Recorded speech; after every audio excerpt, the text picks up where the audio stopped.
You're listening to the Jquickcast for January 22nd, 2018. I am your host, Jacob Medina. So, just remember you can follow me on Facebook, Instagram, Snapchat, and Twitter. All the handles are a little different. I couldn't actually change them all to Jquickcast. So, just look down below and I'll put them all there and you can follow me there.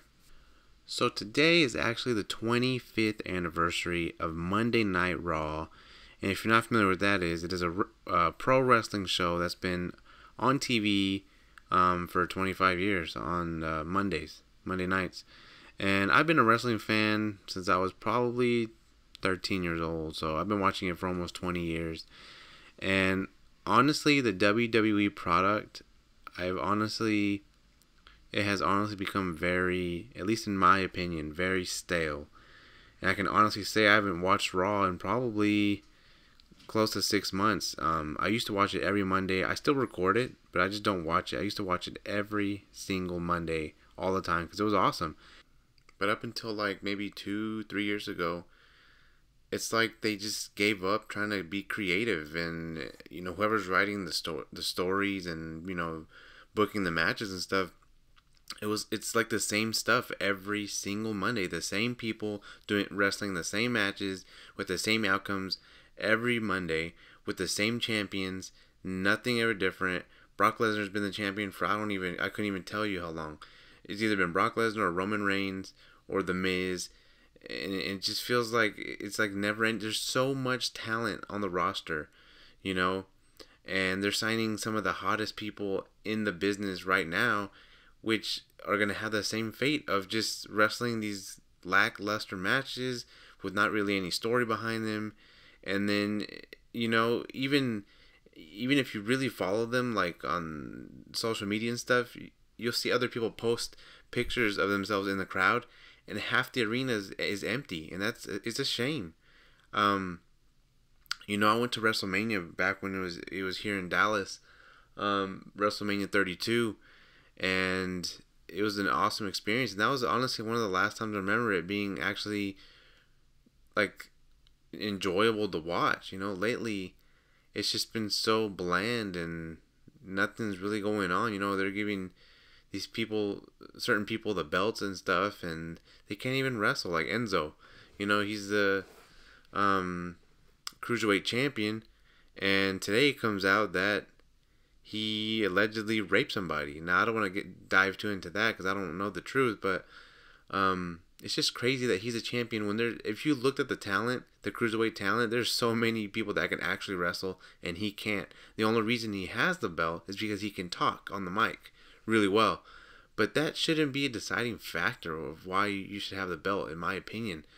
They don't look at things like that, and it's a shame. They have so much talent that's just getting older by the day, and eventually, they're all going to retire, and they could be just doing so much more with what they have, and they don't. They just do the same things over and over and over again. But back to Raw 25. I didn't even watch it, but just seeing the stuff I saw on Instagram and Twitter, and then I actually did watch the last half hour, and I even told myself, like, what am I even watching? Apparently they had two arenas. One was the original one, and I think I don't even want to lie to you. I don't know where it was at, but there's an arena where they had the original Raw set, and they had a lot of Raw originals show up there. But apparently there wasn't really that many matches there. And then they had another location, which was an actual arena where they were putting on the Raw show. So I don't understand, but apparently like the crowd was getting very annoyed and they're chanting things, and if you're paying so much money to be in the original arena, why would they not just do the whole show there? I know it's small, so that's probably why they didn't do the whole show there, because they probably wanted to make more money, so they wanted to book the original arena and like the actual arena, a huge like stadium. And so that's probably why they did that. But to me that just seems so dumb to have two locations, and then one crowd's getting so angry that there's no matches happening, just people coming out old wrestlers that don't do anything were coming out just to say hi to the crowd. To me, I don't understand.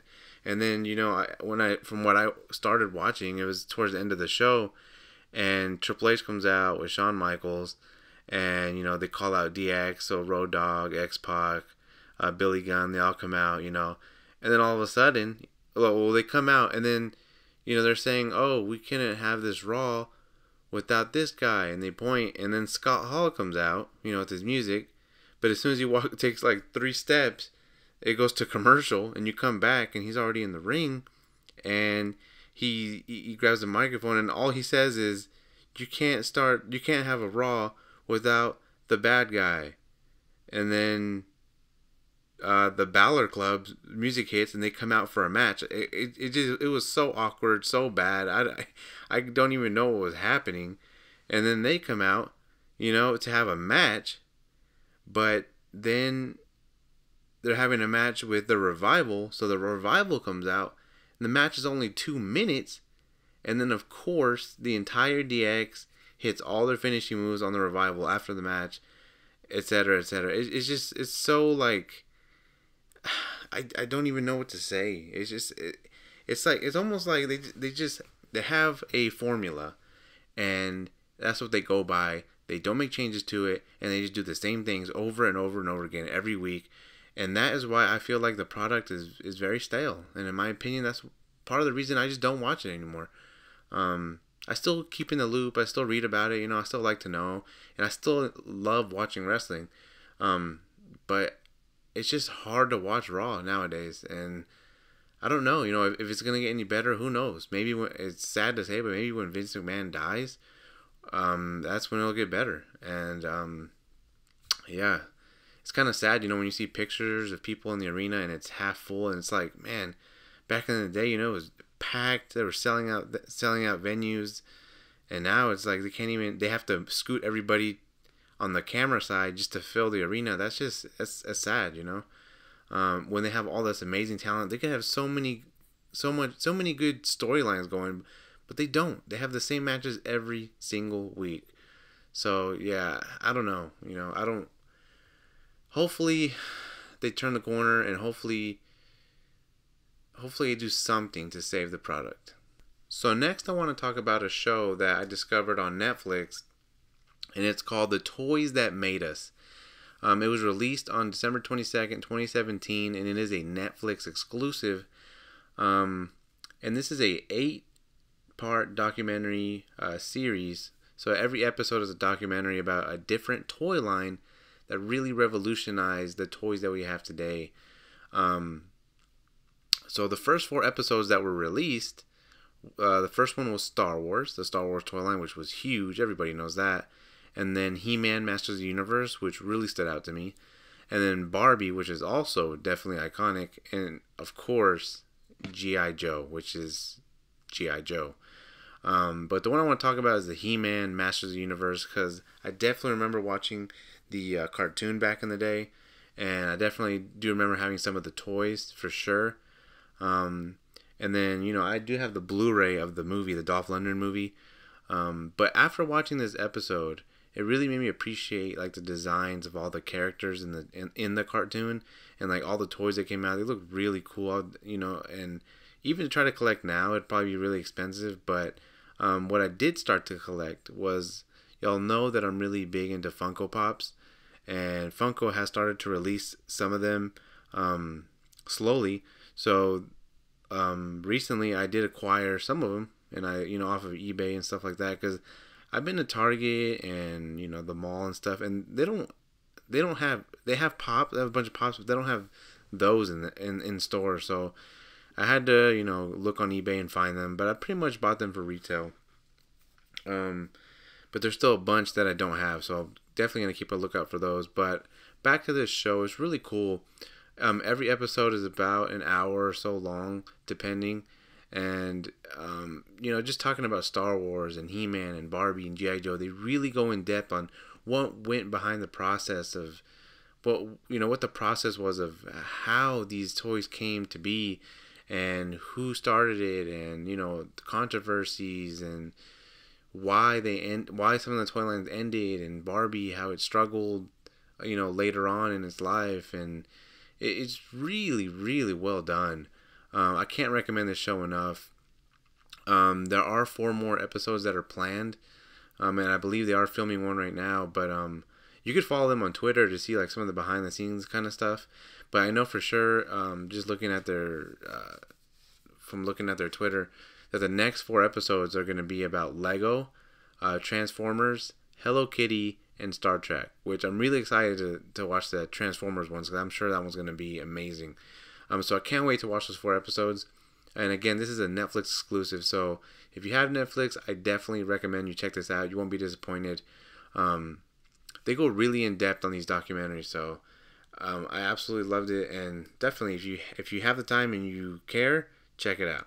So Tom Brady and the New England Patriots will go 1-on-1 with Nick Foles and the Philadelphia Eagles in the Super Bowl. I watched both games this past Sunday, and they were pretty good games. The first one, the Patriots and Jaguars, it was definitely better than the Vikings and the Eagles, which was just a manslaughter.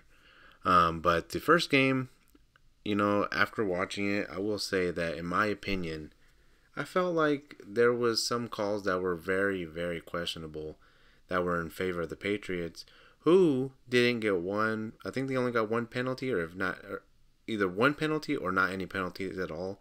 Which the biggest thing that stood out for me to that game was there was one play where the one of the linebackers for the Jaguars caused a fumble and picked it up and was going to run, and then they whistled the play dead, which after I watched it multiple times, and I don't understand why they whistled the play dead, because after he picked up the fumble, he could have took it back to the house and they could have been up 3 touchdowns, which that would have probably helped them win the game.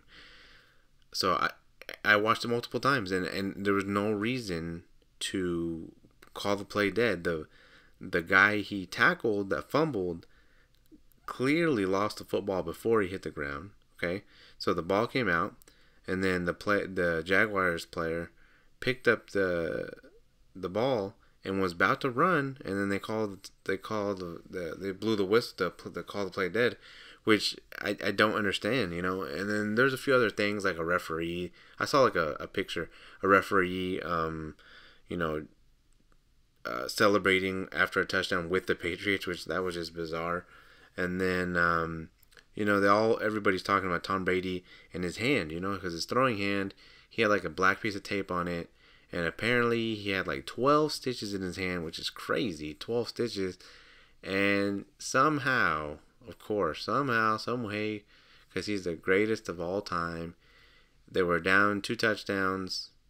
Well, yeah, they were down 2 touchdowns, and he came back and won the game for him.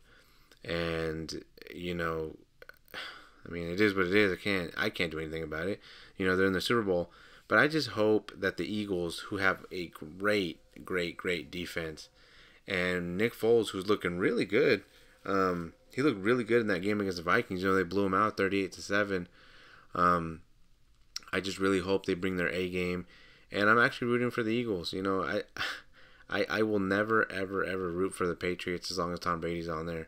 I think it's unfair that they always win, and when they do win, there's always some sort of controversy that shows something with the referees or something like that. They always had scandals, Deflategate, and all that. And I don't know. It's like LeBron James and the Cavaliers. I just, for some reason, I don't know if it's just, I feel like he's arrogant, but I just don't like the Cavaliers, and I don't like the Patriots. I love the Dallas Cowboys. I'll always be a Cowboys fan till I die. But since they're not in the Super Bowl, I have to go for the other team, which is the Philadelphia Eagles. And I hope they do well. They have really good defense, so I'm thinking they have a chance, really good chance. So we'll see. It's obviously 2 weeks from now, but really excited to watch that game. And yeah, go Eagles. So that's going to do it for this podcast. I just want to thank everybody for listening. I am your host, Jacob Medina. Stay tuned, because I'll have a brand new video on my channel coming up next, which is some pickups that I got. And Also, stay tuned for the next podcast. And again, if you want to follow me, all my social media links will be down below. Again, thank you. Signing off. This is Jake Medina. I will see you all next time.